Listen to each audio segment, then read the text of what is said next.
Technical civil में आपका स्वागत है। नाबार्ड यानी national bank for agriculture and rural development, जो कि गवर्नमेंट ऑफ इंडिया के द्वारा फुल्ली ओन्ड डिपार्टमेंट है।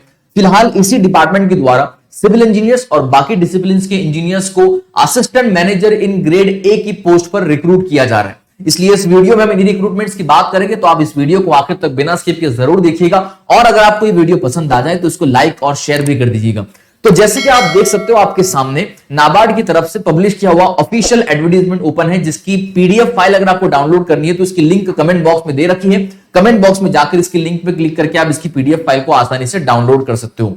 तो यहां आपको शुरुआत में कहा गया है कि applications are invited from Indian citizens for the post of assistant manager in grade A in the RDBS यानी रूरल डेवलपमेंट बैंकिंग सर्विस, और दूसरा है राजभाषा। ये दो अलग अलग डिपार्टमेंट्स हैं, दोनों में अपने अपने रिक्रूटमेंट्स किए जा रहे हैं। ठीक है, तो यहां पर आरडीबीएस और राजभाषा में रिक्रूटमेंट है। सिविल इंजीनियर्स की अगर बात करो तो आरडीबीएस में हो रहा है। ओके, अब यहां पर आपको आगे बताया गया है कि candidates can apply only online on NABARD website, जो कि आपको वेबसाइट यहां पर दे रखी है, और डेट दे रखी है कि किस तारीख से किस तारीख के बीच आप इसमें अप्लाई कर सकते हो, जो कि है 18 जुलाई 2022 टू 7 अगस्त 2022। यानी पहली तारीख रजिस्ट्रेशन की थी 18 जुलाई और आखिरी तारीख है रजिस्ट्रेशन की 7 अगस्त 2022।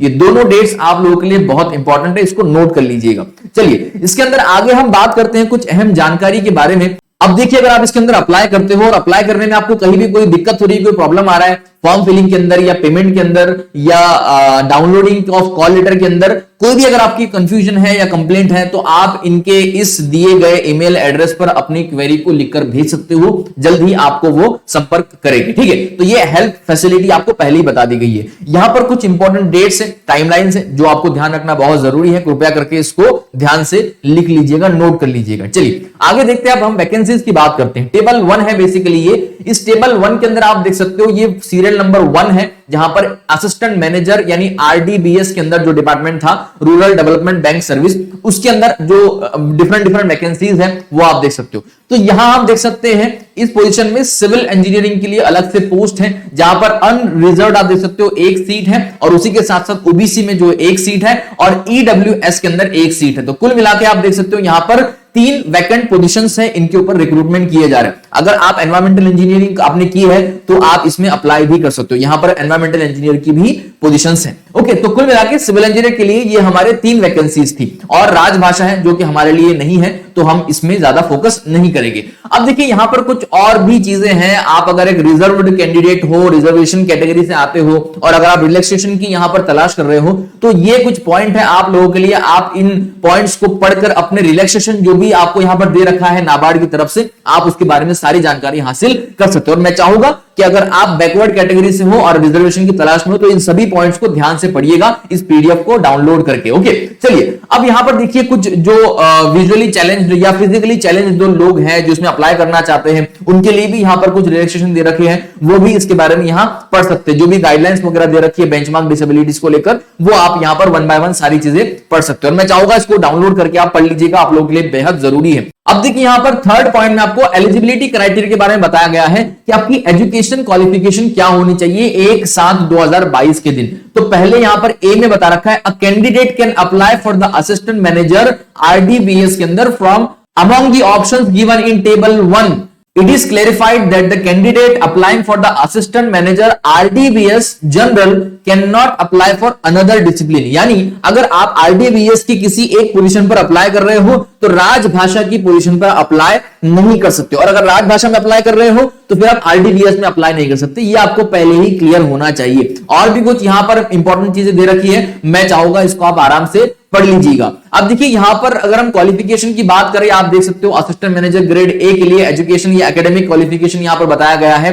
जनरल के लिए है, यहां पर ये फिशरी है, अलग अलग जो डिसिप्लिन है उनके लिए आपको बताया गया। तो हम अगर बात करें सिविल इंजीनियरिंग डिसिप्लिन के लिए, तो आप देख सकते हो bachelors degree in civil engineering from any recognised university with a minimum of 60% marks. और अगर आप पीडब्ल्यूबीडी कैटेगरी के एप्लीकेंट हो तो आपके लिए 55% मिनिमम मार्क्स होने चाहिए। और अगर आपके पास पोस्ट ग्रेजुएशन की डिग्री है तो आपको बताया गया कि post graduate degree in civil engineering with a minimum of 55% marks अगर आप जनरल कैटेगरी से हो तो, और अगर पीडब्ल्यूबीडी से हैं तो फिर आपके लिए 50% इन एग्रीगेट होना चाहिए। तो ये सिविल इंजीनियर्स के लिए क्वालिफिकेशन है एकेडमिक का, ये आपको ध्यान रखना जरूरी है। अगर आप इसमें एलिजिबल हो तो आप आगे इसमें बढ़ सकते हो अप्लाई करने के लिए। उसके साथ साथ यहां पर एनवायरमेंटल इंजीनियरिंग के लिए भी है, वो भी आप देख सकते हो। ठीक है, तो ये था एकेडमिक क्वालिफिकेशन की जानकारी आप लोगों के लिए। अब देखिए यहां पर आपको बताया गया है टेबल के अंदर के कई सारी ऐसी यूनिवर्सिटीज या कॉलेजेस होते हैं जहां पर क्लास डिवीजन देते हैं, एग्रीगेट मार्क्स नहीं देते, तो आप उनके हिसाब से यहां पर एग्रीगेट मार्क्स को भी यहां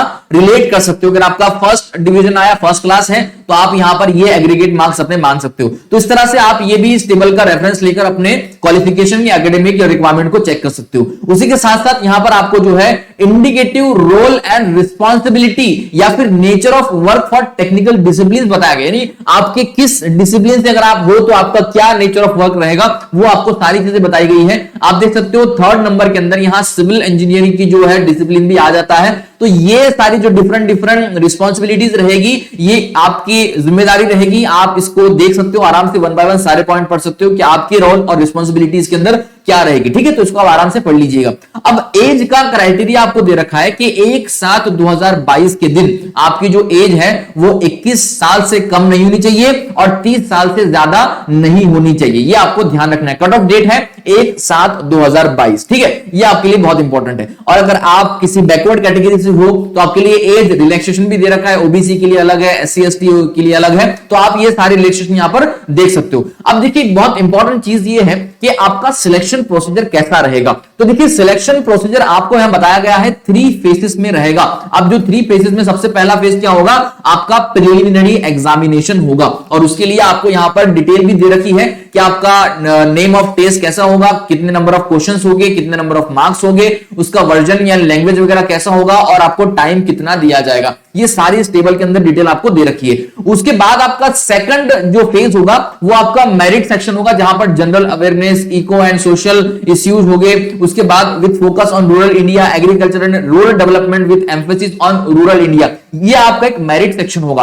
और जो इंसान या जो कैंडिडेट यहां पर मेरिट सेक्शन में क्वालिफाई करता है उसी को थर्ड फेज में यानी मेन एग्जाम के लिए बुलाया जाएगा, उसके लिए उसको आगे अप्रूव किया जाएगा। ठीक है, तो मेन एग्जामिनेशन आपका होगा और मेन एग्जामिनेशन कंप्लीट होने के बाद आपका एक इंटरव्यू होगा। तो इस तरह से आपका ये पूरा सिलेक्शन प्रोसीजर रहेगा। आपको बताया गया है कि shortlisting of the candidate for the main exam will be based on the marks scored in the merit section only, यानी जो सेकंड फेज था आपका मेरिट सेक्शन का, अगर आप इसमें शॉर्टलिस्ट किए जाते हो देन ओनली आपको मेन एग्जाम में अपीयर होने का मौका मिलेगा। ठीक है, चलिए ये इसका स्ट्रक्चर दे रखा आपको। मेन एग्जाम का स्ट्रक्चर क्या होगा आप देख सकते हो, पेपर 1 का स्ट्रक्चर, पेपर 2 का स्ट्रक्चर, ये सारा आपके सामने है। ठीक है, और उसके साथ साथ आप देख सकते हो बाकी और भी डिटेल आपको यहां पर दे रखी है राजभाषा वगैरह की। ये देखिए इंटरव्यू के आपको मार्क्स दे रखे हैं, चाहे आप RDBS से हो या राजभाषा के अंदर अप्लाई किया है, इंटरव्यू के आपके 50 मार्क्स रहेंगे। ओके, उसके साथ साथ यहां पर कुछ और भी डिटेल्स आपके साथ शेयर कर रखी है, मैं चाहूंगा इसको आप आराम से डाउनलोड करके पढ़ लीजिए। यहां पर आपको सिलेबस भी डिटेल में बताया गया है कि सिलेबस क्या होगा। यहां आप देख सकते हो इलस्ट्रेटिव सिलेबस फॉर फेज 2 यानी मेन एग्जामिनेशन के लिए जो आपका पूरा सिलेबस रहेगा वो आपको डिटेल में यहां बताया गया है। आप इसको देखकर इसके अकॉर्डिंगली अपनी तैयारी कर सकते हो। ठीक है, तो ये डिफरेंट जो भी डिसिप्लिन है उसके अंदर जो भी टॉपिक कवर किए जाएंगे या पूछे जाएंगे जहां से, वो सारी चीजें हैं। ठीक है, अब यहां पर अगर आप एक प्री रिक्रूटमेंट ट्रेनिंग चाहते हो इनसे कि हमें रिक्रूटमेंट से पहले एक प्री एग्जामिनेशन हमारा हो जाए, तो अगर उसकी रिक्वेस्ट करना चाहते हो तो वो आपको दिया है कि 9 अगस्त तक आप जो है ये रिक्वेस्ट हमें भेज सकते हो, और ये उनका ईमेल आईडी है, यहां पर आपको ईमेल आईडी भेजना होगा। और उसके लिए भी आपको एक एप्लीकेशन का फॉर्मेट दे रखा है, form of application for training. ये प्री रिक्रूटमेंट एग्जामिनेशन होगा, ट्रेनिंग होगा उसके लिए। ठीक है, अगर आप इसमें चाहते हो अप्लाई करना या आप ये प्री एग्जामिनेशन ट्रेनिंग के लिए जाना चाहते हो तो आप इसमें अप्लाई कर सकते हो। अगर एडिक्वेट नंबर ऑफ एप्लीकेंट उनके पास आते हैं तो वो आपका अलग से एक ट्रेनिंग रखेगी एग्जामिनेशन वगैरह का। ठीक है, तो ये आपके लिए एक अलग से सुविधा उन्होंने दे रखी है आपको। चलिए यहां पर आप एग्जामिनेशन सेंटर की बात कर रखिए कि जो फेज 1 यानी प्रिलिमिनरी एग्जाम होगा उसके लिए कौन कौन से एग्जामिनेशन सेंटर होंगे, तो ये लिस्ट आपके सामने है, आप इसमें पढ़ सकते हो कौन कौन सी लिस्ट है ये। ठीक है, इस वीडियो को रोक के आप यहां पर देख सकते हो। ठीक है, उसी के साथ साथ यहां पर कुछ और डिटेल आपको दे रखी, आप पढ़ लीजिएगा आराम से। और जो फेज 2 होगा यानी मेन एग्जामिनेशन, उसके लिए भी आपको डिफरेंट जो नेम ऑफ सेंटर्स हैं वो आपको इस टेबल के अंदर दे रखे हैं, उसमें से आप पढ़ सकते हो। अब जैसे आप अगर पढ़ जाए उसमें एग्जामिनेशन 2 के अंदर यानी फेज 2 के अंदर आप सिलेक्ट कर लिए जाते हो तो उसके बाद आपको एक कॉल लेटर आएगा जिसमें आपको इंटरव्यू के लिए बुलाया जाएगा। तो वो आपका फर्दर प्रोसेस होगा। ठीक है, अब चलिए यहां पर आप अगर अप्लाई करना चाहते हो तो यहाँ एप्लीकेशन फीस भी आपको देनी पड़ेगी और एप्लीकेशन फीस आपकी टोटली नॉन रिफंडेबल होगी। आप यहां पर देख सकते हो, अगर आप एक SC ST या PWBD कैंडिडेट हो तो एप्लीकेशन फीस आपकी नील है, लेकिन इंटीमेशन चार्जेस आपके 150 रुपए आपको पे करने पड़ेंगे। वहीं पर अगर आप एक जनरल कैटेगरी के स्टूडेंट हो या कैंडिडेट हो तो आपके लिए यहां पर आप देख सकते हो एप्लीकेशन फीस 650 रुपए है और इंटीमेशन चार्जेस आपके 150 है, यानी आपको कुल मिला के 800 रुपए फीस पे करनी पड़ेगी। और अगर आप नाबार्ड स्टाफ से ही हो तो उसके लिए आपको स्पेशल प्रोविजन यहां पर दे रखा है, आप देख सकते हो, आपके लिए जो भी है आप इसको पढ़ लीजिएगा। ठीक है, चलिए अब बात करते हैं यहां पर कि भाई एम्यूलमेंट एंड सर्विस कंडीशन क्या होगी, यानी आपकी पे स्केल क्या होगी और आपका सर्विस कंडीशन क्या होगा। तो देखिए अप्रोक्सीमेटली यहां बताया गया है 70,000 पर मंथ, जो अभी इनिशियल मंथली जो आपको दिया जाएगा एट प्रेजेंट जो दे रहे हैं पर्टिकुलर पोजीशन के ऊपर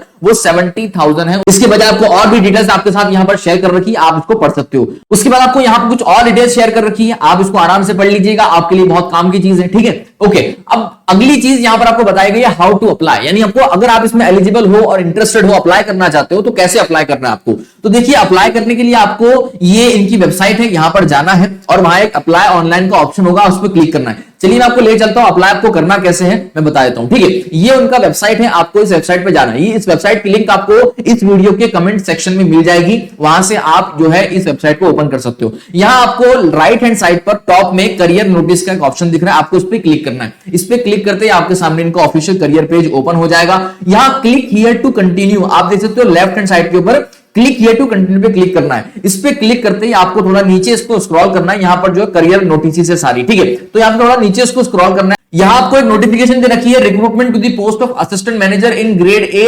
RDBS। ध्यान रखिएगा, कंफ्यूज मत हो जाइएगा, ये PNSS के लिए है, ये RDBS एंड राजभाषा के लिए। ठीक है, तो आपको RDBS में अप्लाई करना है। अगर इसके एडवर्टाइजमेंट को डाउनलोड करना है तो एडवर्टाइजमेंट को प्रिंट कर सकते हो, या फिर डायरेक्ट अप्लाई करना है तो अप्लाई हियर पे क्लिक करके आप इसकी एप्लीकेशन को अप्लाई कर सकते हो। ठीक है, तो इस तरह से आपको ये एप्लीकेशन की प्रोसेस को फॉलो करना है। ठीक है, अब यहां पर जो है डिटेल गाइडलाइन दे रखी है आपको कि आपको कैसे इसको अप्लाई करना है, कौन कौन से स्टेप्स से होकर गुजरना है, एप्लीकेशन रजिस्ट्रेशन, एप्लीकेशन फीस और photo and signature scan and upload, ये सारी आपको यहां पर गाइडलाइन इस एप्लीकेशन के अंदर दे रखी है। मैं चाहूंगा इन सभी को आप आराम से 1 बाय 1 सारे पॉइंट पढ़ लीजिएगा, ताकि आपको सारे क्लियरिफिकेशन आ जाए कि आपको अप्लाई करना कैसे है, डॉक्यूमेंट अपलोड कैसे करना है, फीस कैसे पे करना है, ये डिटेल में आपसे यहां पर जानकारियां शेयर कर रखी है। ठीक है, और अगर आपको कोई कंफ्यूजन होता है तो शुरुआत में आपको बताया था मैंने, उनका हेल्पलाइन ईमेल आईडी भी आपको दे रखी है, आप वहां से भी उन्हें संपर्क कर सकते हो। ठीक है, चलिए ये आप दे सकते हो। फीस अगर पे करनी है तो केवल ऑनलाइन मोड ही है, आपको at the end of the application submission आपको वहां फीस पे करने का ऑप्शन आ जाएगा। अब वो फीस पे करनी है और आपको वहां से एक ई रिसिप्ट भी मिलेगी, वो भी आप वहां से प्रिंट आउट करवा सकते हो। ठीक है, तो ये था इस नाबार्ड के अंदर अप्लाई करने का तरीका और सिविल इंजीनियर्स के लिए एक बहुत ही बेहतरीन मौका। उम्मीद है ये सारी चीजें आपको समझ में आई होगी, इस पोस्ट के बारे में तमाम जानकारी आपको मिल गई होगी। फिर भी अगर कोई कंफ्यूजन रह जाता है तो आप उनसे कांटेक्ट कर सकते हो या फिर कमेंट बॉक्स में लिख सकते हो। इसी तरह से और भी ढेर सारी अपडेट्स हम आप तक लेकर आते रहेंगे, इसलिए आप हमारे YouTube चैनल के साथ बने रहिएगा। मिलते हैं अगले वीडियो में, धन्यवाद।